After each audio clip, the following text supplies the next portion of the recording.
Assalamualaikum dear students. I am Sabahat Kul, your physics teacher. हम chapter आप जैसा कि आप जानते हैं हम चैप्टर 1 पढ़ रहे हैं फिज़िक्स का। और चैप्टर 1 जिसका नाम है हमारे पास है फिज़िकल क्वांटिटीज़ एंड मेजरमेंट्स।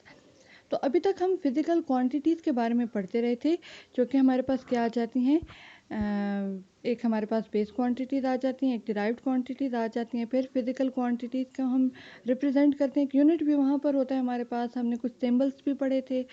इसके अलावा हमने स्टैंडर्ड फॉर्म या साइंटिफिक नोटेशन भी पढ़ा था कि हम फिज़िकल क्वांटिटीज़ को एक स्टैंडर्ड फॉर्म में किस तरह से रिप्रेजेंट कर सकते हैं।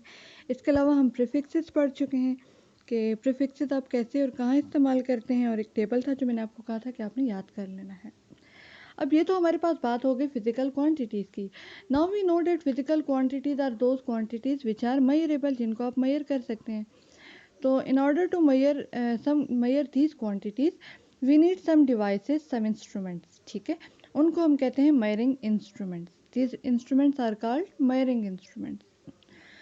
Now the devices used to measure physical quantities are called measuring instruments. वो devices जिनको हम physical quantities को measure करने के लिए इस्तेमाल करते हैं वो measuring instruments कहलाते हैं, जिसे आप पैमाना कहते हैं। ठीक है ना। अब आप देखते हैं कि measuring instruments हमारे पास नॉर्मली अपार्ट फ्रॉम ये जो हम फिज़िक्स की बातें करें, इसके अलावा अगर हम बात करते हैं तो measuring instruments क्या आ जाते हैं हमारे पास। एक तो मेरे पास आ जाता है जो हम नॉर्मली अगर लेंथ मेजर कर रहे हैं तो हम क्या यूज़ कर सकते हैं, रूलर यूज़ करेंगे, इंच टेप यूज़ कर लेंगे। ठीक है ना, आपके घरों में ये चीज़ें इस्तेमाल होती है ना, रूलर तो आप खुद भी यूज़ करते हैं ना।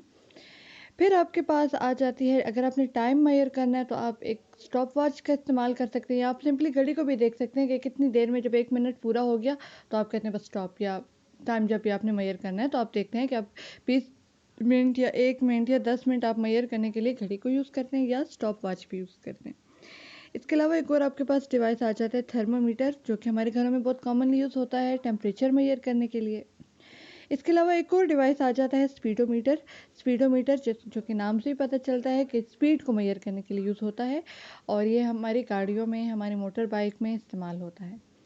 इसके अलावा एक और इंस्ट्रूमेंट है वेट बैलेंस है, जिसे हम तराजू भी कह सकते हैं। वेट बैलेंस हमारे चीज़ों के मास को मेजर करने के लिए यूज़ होता है। अगेन मैं आपको बता चुकी हूँ कि there slight difference between weight and mass, जो कि हम बाद में पढ़ेंगे। तो अगर वेट बैलेंस की बात हो रही तो ये एक्चुअली मास को मेजर करता है। ठीक है ना। अब इस चैप्टर में ये तो जनरली हमने देखा कि मेजरिंग इंस्ट्रूमेंट्स क्या होते हैं। इस चैप्टर में हम कौन कौन से इंस्ट्रूमेंट्स पढ़ेंगे। पहला हमारे पास आ जाता है मीटर रूल। ठीक है, यहाँ पर हम तकरीबन 6 इंस्ट्रूमेंट्स टोटल पढ़ते हैं इस चैप्टर में। 6 इंस्ट्रूमेंट्स के बारे में हम पढ़ेंगे जो कि बड़े बेसिक हैं। ठीक है, और उसके बाद हम टाइम टू टाइम और चीज़ें भी पढ़ते रहेंगे डिफरेंट चैप्टर्स में। तो यहाँ हम स्टार्ट लेते हैं सबसे सिंपल, सबसे कॉमनली यूज्ड इंस्ट्रूमेंट से, that is metre rule. Metre rule के बारे में आप जानते हैं, मीटर रूल सिंपली एक रूलर, एक फुट्टा जिसे आप कहते हैं, एक रूलर स्केल इसको कहते हैं। ठीक है, रूलर को कहते हैं या स्केल को कहते हैं। अब now ask from your self कि आप ये स्केल किस लिए इस्तेमाल करते हैं। ये कुछ फासला, कुछ लेंथ मेजर करने के लिए इस्तेमाल करते हैं ना। रूलर की मदद से आप ये तो नहीं मेजर कर रहे होते कि चीनी कितने किलोग्राम है, या आप ये तो मेजर नहीं करते ना कि आज टेम्परेचर कितने केल्विन है। मैंने आपको बताया था टेम्परेचर का यूनिट केल्विन होता है। हम क्या, रूलर से आप क्या मेजर करते हैं कि कितना दो डॉट्स के दरमियान कितना फासला है, या इस तरीके से। ठीक है ना। तो मीटर रूल एक ऐसा इंस्ट्रूमेंट है which is use to measure small length. ठीक है, जो कि स्मॉल लेंथ्स को मेजर करने के लिए इस्तेमाल होता है। अब स्मॉल लेंथ से मुराद ये आ जाती है कि आप इसमें मिलीमीटर को मेजर कर सकते हैं, सेंटीमीटर को मेजर करेंगे, इंच को मेजर करेंगे, फुट को भी मेजर करेंगे। आपका जो बड़ा रूलर होता है वो 1 फुट के इक्वल होता है ना। या आपके पास उसमें एक साइड पे इंचेस भी बने होते हैं, एक साइड में आपके पास सेंटीमीटर्स होते हैं, सेंटीमीटर के अंदर मिलीमीटर की पतली पतली लाइंस होती हैं। आप अपने रूलर में देख लीजिएगा। तो मीटर रूल की मदद से आप इस तरह मेजर कर सकते हैं। आपकी लैब में जो मीटर रूल इस्तेमाल होता है वो इसके मुकाबले में काफ़ी बड़ा होता है, तकरीबन वो 50 सेंटीमीटर्स का होता है। ठीक है, तो ज़ाहिर आप उससे 2 फुट तक भी मेजर कर सकते हैं, 3 फुट भी मेजर कर सकते हैं। ठीक है, या जैसे आप बाज़ार में कपड़ा लेने जाते हैं तो वो उनके पास एक गज़ होता है और वो उसकी मदद से कपड़े को नापते हैं, तो वो एक मीटर रूल की एग्जांपल हो सकती है। यहाँ हम एक और क्वांटिटी एक और कैरेक्टरिस्टिक पढ़ेंगे, एक और क्वालिटी या कैरेक्टरिस्टिक हम पढ़ेंगे इंस्ट्रूमेंट्स का। वो हमारे पास आ जाता है लीस्ट काउंट। ये जो प्रॉपर्टी होती है लीस्ट काउंट, ये हर इंस्ट्रूमेंट की अपनी एक स्पेसिफिक प्रॉपर्टी होती है। और लीस्ट काउंट हमें क्या बताता है, जैसे कि आपको नाम से पता चल रहा है, लीस्ट कम से कम, और काउंट जैसे आप काउंट करते हैं ना, ठीक है। लीस्ट काउंट आपको क्या बताएगा कि minimum value that can be measured by measuring instrument. कम से कम वो वैल्यू जिसको आप मेजरिंग इंस्ट्रूमेंट की मदद से मेजर कर सकते हैं। जैसे कि अगर मैं आपको रूलर दे देती हूँ और मैं आपको कहती हूँ कि आप इसमें 1 मिलीमीटर से कम की लेंथ मेजर करें, आप उसको मेजर नहीं कर सकेंगे। क्यों नहीं कर सकेंगे? क्योंकि आपका स्केल जो है वो इस काबिल ही नहीं है कि वो 1 मिलीमीटर से कम लेंथ को मेजर कर सके, ठीक है ना। उसमें कम से कम जो आपके पास सबसे बारीक लाइन है वो 1 मिलीमीटर की है। मिलीमीटर में आपको फिर बता दूं कि आपके स्केल में सेंटीमीटर से भी अंदर छोटी छोटी लाइंस होती हैं, दीज आर फॉर मिलीमीटर, ठीक है ना। तो आप अपने स्केल की मदद से उस 1 मिलीमीटर से कम मेजर नहीं कर सकते हैं। तो लीस्ट काउंट वो कम से कम वैल्यू जिसको आप मेजर कर सकते हैं अपने इंस्ट्रूमेंट की मदद से, वो कहलाता है लीस्ट काउंट। तो मीटर रूल का लीस्ट काउंट आपके पास क्या आ जाता है, 1 मिलीमीटर, या अगर मैं इसको मिलीमीटर को सेंटीमीटर में कन्वर्ट कर लूँ तो ये 0.1 मिलीमीटर आ जाता है, ठीक है। या क्या आपके पास, इसके बाद हम आ जाते हैं दूसरी वीडियो पे, तो दूसरी स्लाइड पे आपकी बुक की तरफ आ जाते हैं। तो बुक में आप देखें आपका यूनिट 1 है फिजिकल क्वांटिटीज एंड मेजरमेंट्स। कल हमने यहाँ तक कर लिया था। Now these measuring instruments, measuring instruments are devices to measure physical quantities. और फिर यहाँ इन्होंने एक और डेफिनेशन दे दी है, least count is the minimum value that can be measured on the scale of measuring instrument. और हम यहाँ जो मेजरिंग इंस्ट्रूमेंट्स पढ़ेंगे उनमें सबसे पहले इन्होंने आपको मीटर रूल कह दिया। देखिए इंचेस ऑन मीटर रूल है, फिर इन्होंने पॉइंट आपको बताया, आप इस पर सोचिएगा। Why are inches and feet marked on metre rule, show the relationship between foot and inch to metre, centimetre and millimetre. आपके रूलर पे फीट और इंचेस क्यों मार्क किए गए होते हैं, ठीक है।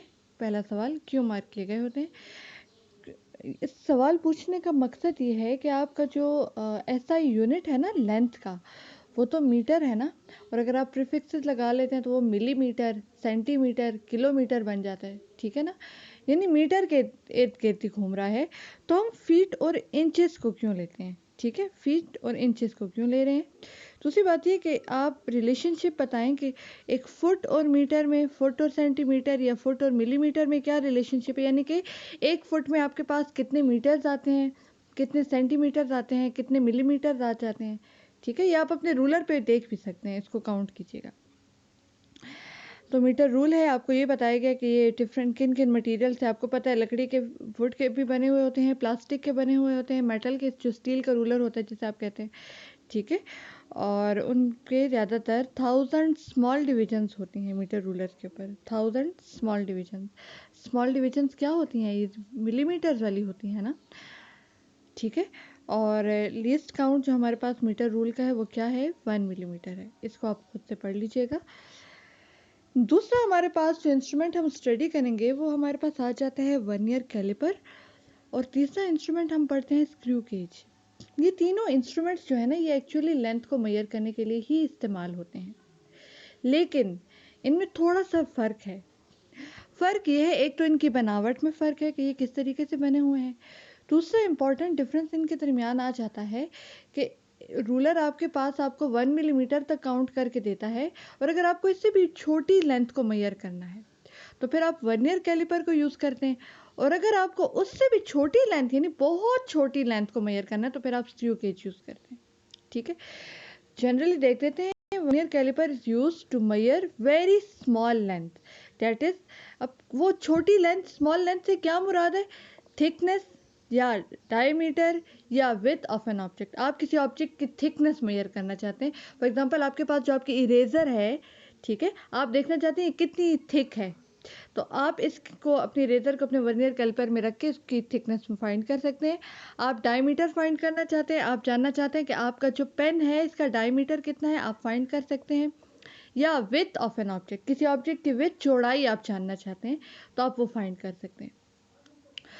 Least count is equal to, अब वर्नियर कैलिपर का लीस्ट काउंट आपके पास कितना होता है, 0.1 मिलीमीटर या 0.01 सेंटीमीटर।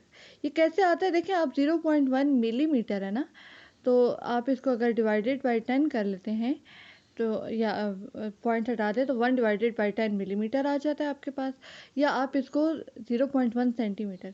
यहाँ आपको ये बताने का मकसद ये है कि 0.1 मिलीमीटर कितनी लेंथ होती है एक्चुअली। तो 1 मिलीमीटर मैंने आपको कहा, आप अपने रूलर में देख लें, जो सबसे बारीक 2 लाइन्स होती हैं उनके दरमियान जो फासला है वो 1 मिलीमीटर है। तो 0.1 मिलीमीटर कितना है, 1 डिवाइडेड बाई 10 मिलीमीटर, यानी कि आप उस 1 मिलीमीटर के 10 हिस्से करें और उन 10 में से एक हिस्सा, this is a very short length, very very small length, जिसको आप एक्यूरेटली वर्नियर कैलिपर की मदद से मेजर कर सकते हैं। और जो दूसरा इंस्ट्रूमेंट आ जाता है, it is screw gauge. Screw gauge क्या है, it is use to measure very very small length. यहाँ मैंने वेरी वेरी लिखा है क्योंकि उससे भी छोटी लेंथ। अब आप सोचें कि 1 मिलीमीटर का 10th हिस्सा कितना छोटा है, बहुत छोटा है ये, ठीक है ना। आप उस 1 मिलीमीटर में 10 लाइन्स भी मुश्किल से लगा पाएंगे, आप करके देख लें। और स्क्रू गेज क्या करते हैं, उससे भी छोटी लेंथ, वो छोटी कितनी होती है, थिकनेस ऑफ पेपर। आप अपने पेपर को देखें वो कितना थिक है, कितना मोटा पेपर है आपका, बहुत पतला पेपर होता है आपका, ठीक है ना।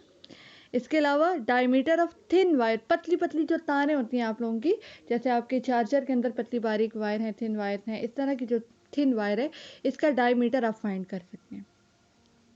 अब यहाँ आ जाते हैं surprisingly least count of screw gauge, it is 0.01 millimetre और 0.001 centimetre.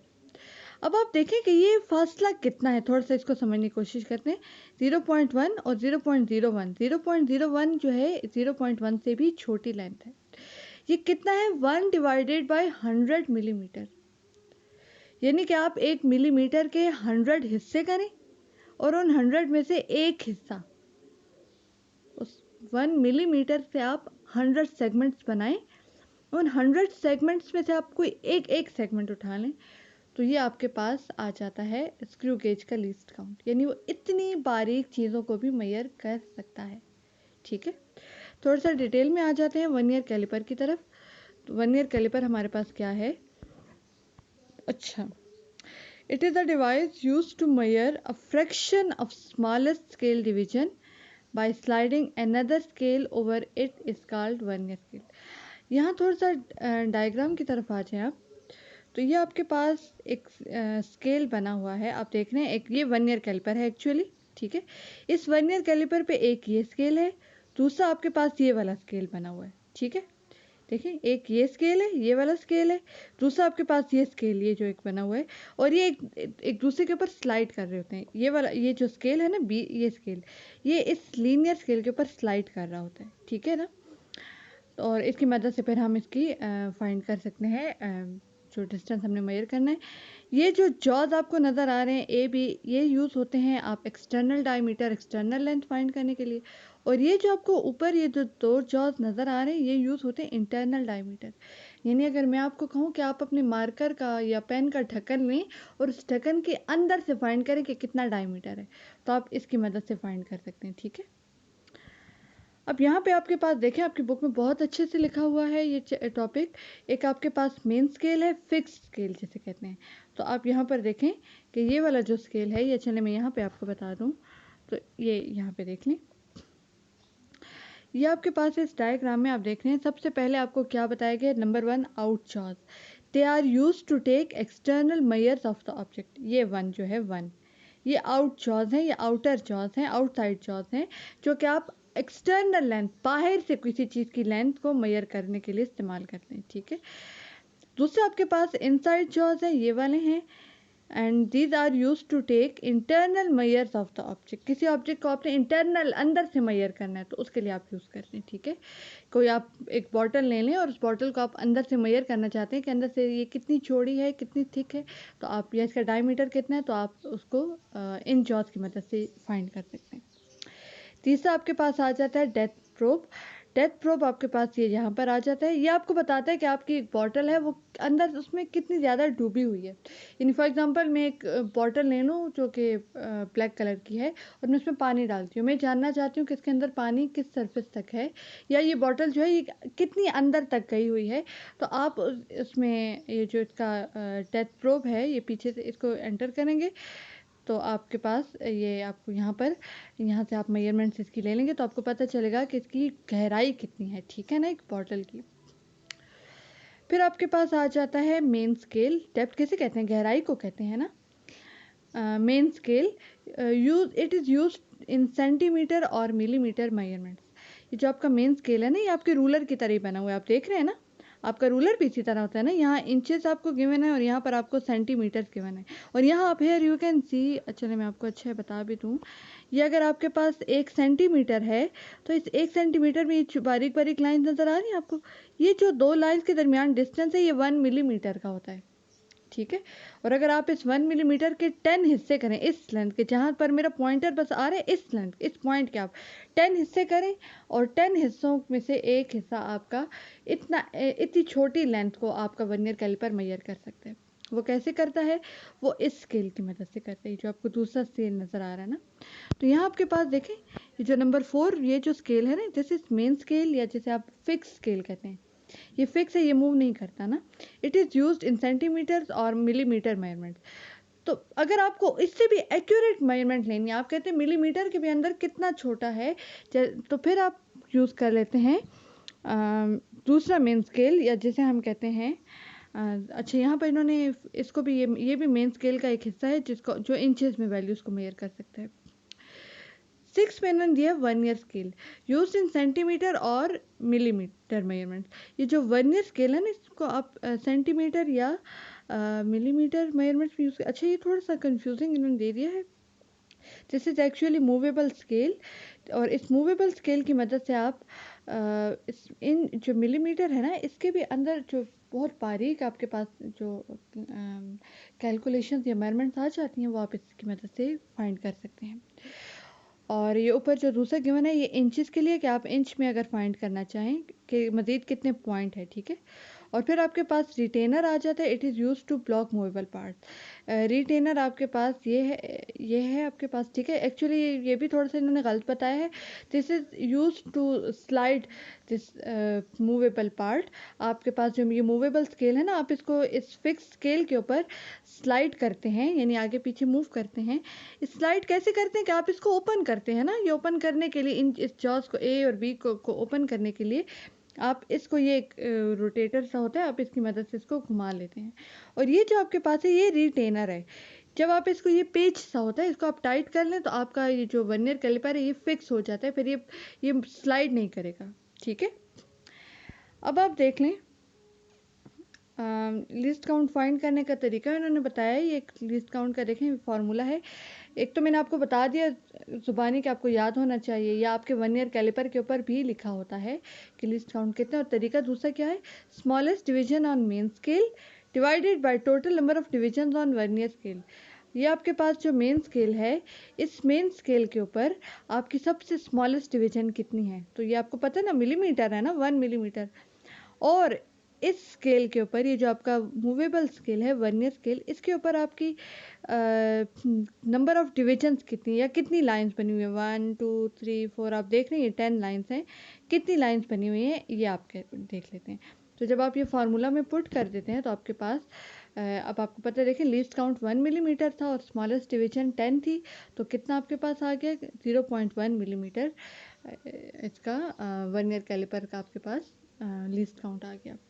Do not worry students, actually आपके वर्नियर कैलिपर थ्रू गेज में प्रैक्टिकल लैब प्रैक्टिकल्स भी हैं, तो जब आप इसको प्रैक्टिकली परफॉर्म करेंगे तो ज़्यादा बेहतर तरीके से आप इसको सीख सकेंगे। Since the schools are close so I don't have a vernier caliper at home, वरना मैं आपको प्रैक्टिकली करके बता देती।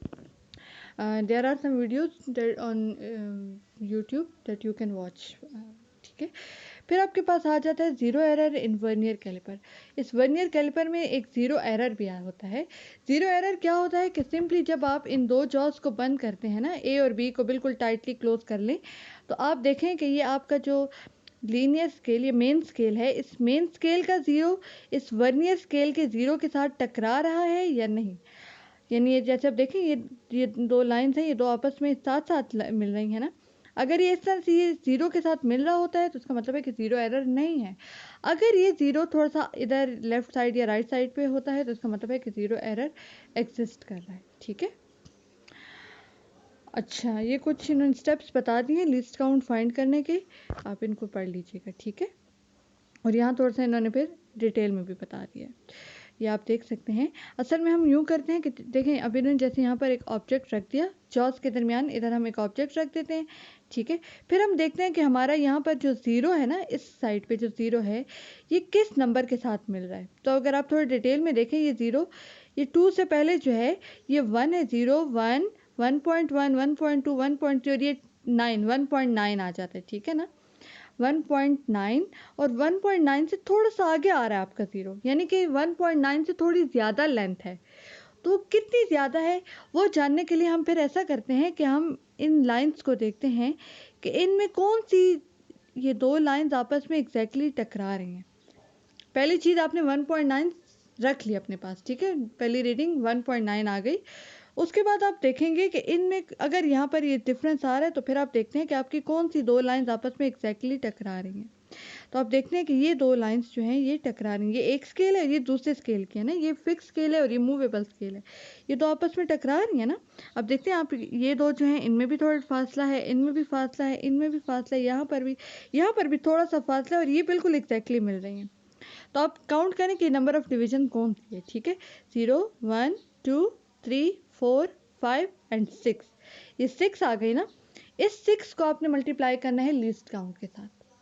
ठीक है, सबसे पहले आपने क्या किया, चेक किया कि ये ज़ीरो जो है ये इधर किस नंबर के साथ कोलाइड कर रहा था या किसके करीब करीब था।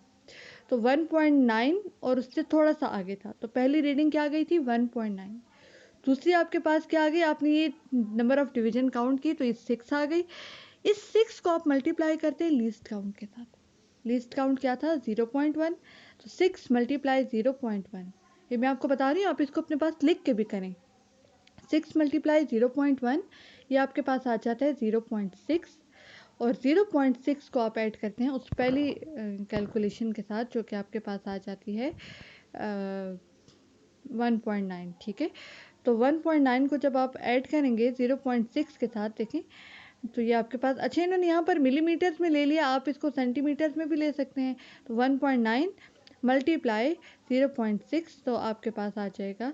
अच्छा, एक और बात कि अगर आप यहाँ 1.9 सेंटीमीटर ले लें तो आपने इस जो आपका लीस्ट काउंट है उसको भी सेंटीमीटर में ही लेना है, और सेंटीमीटर में आपके पास वर्नियर कैलिपर का लीस्ट काउंट क्या आ जाता है, ये आप देखें, मैंने आपको बताया ये यहाँ पर, ये आपके पास 0.01 सेंटीमीटर। तो फिर अगर आप अपनी पहली कैलकुलेशन को आप सेंटीमीटर में ले रहे हैं 1.9 को, तो फिर आपने अपने जो डिवीजन नंबर ऑफ डिवीजन थी 6 आ गई थी, उसको 0.01 से मल्टीप्लाई कर देना।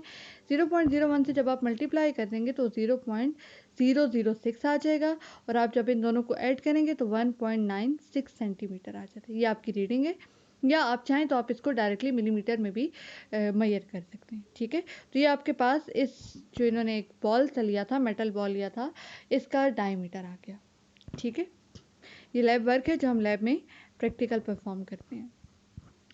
दूसरा आपके पास आ जाता है instrument, it is screw gauge.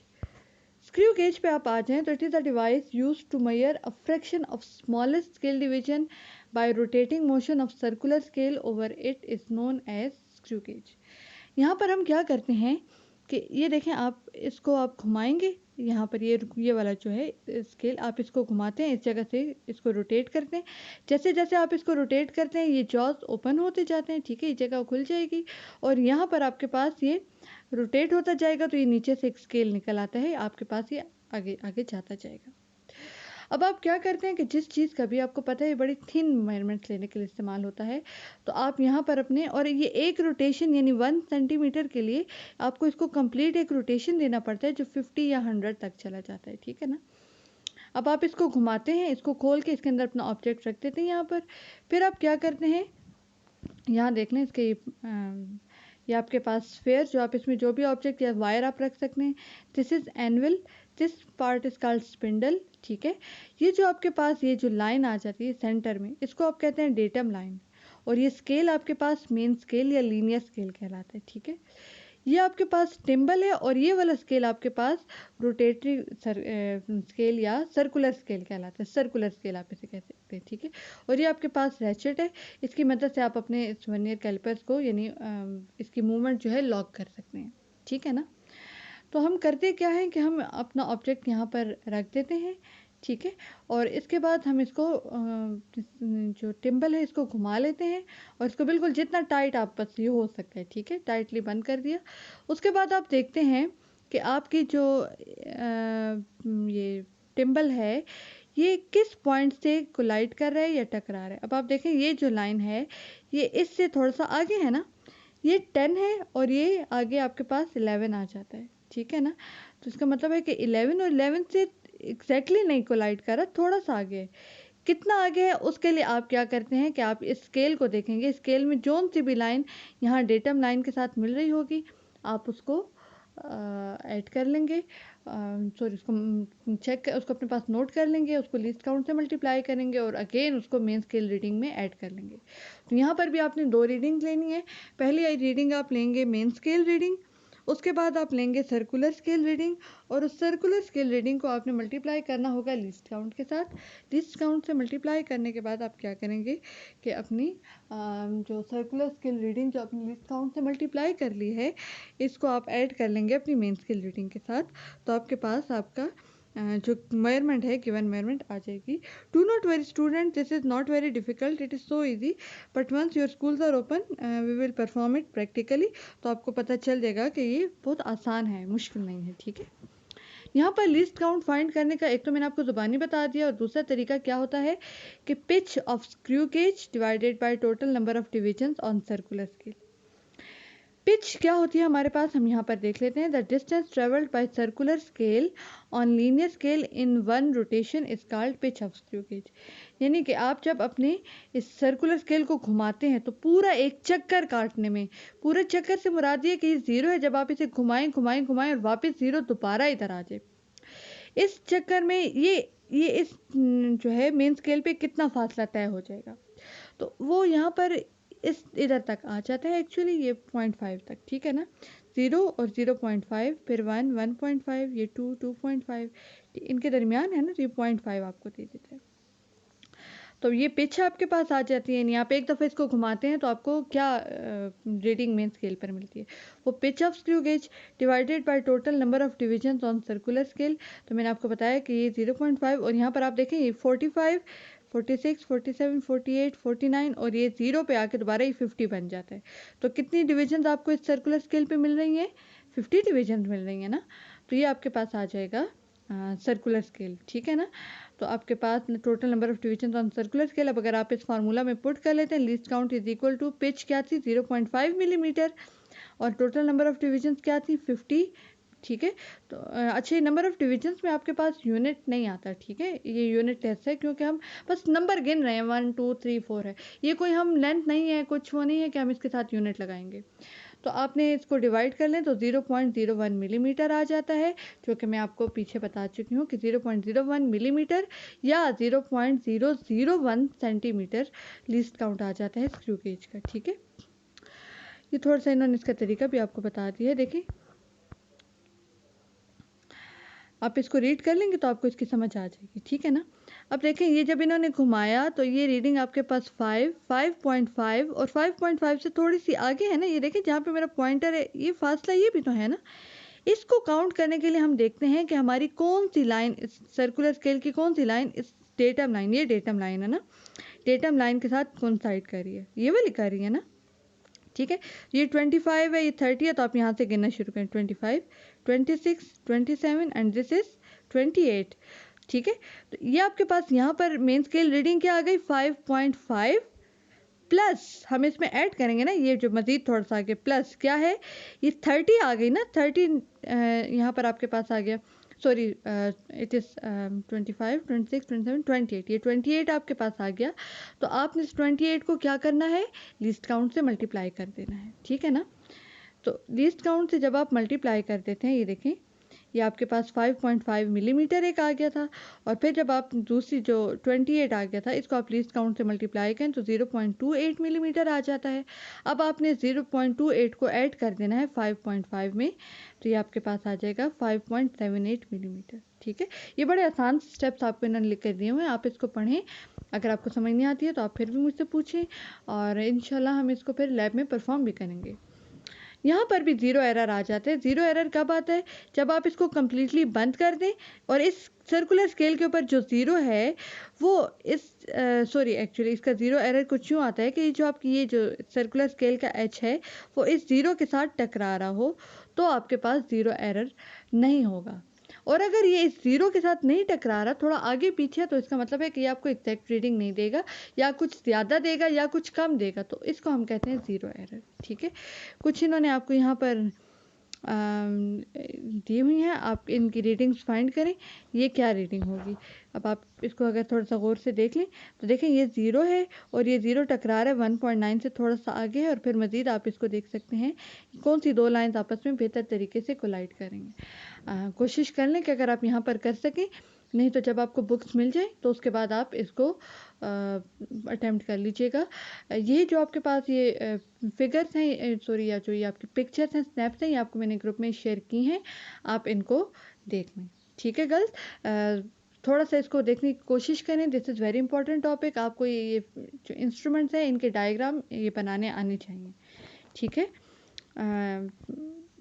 do read these topics and ask me if there is some question in the group. Thank you जी, अल्लाह हाफिज़।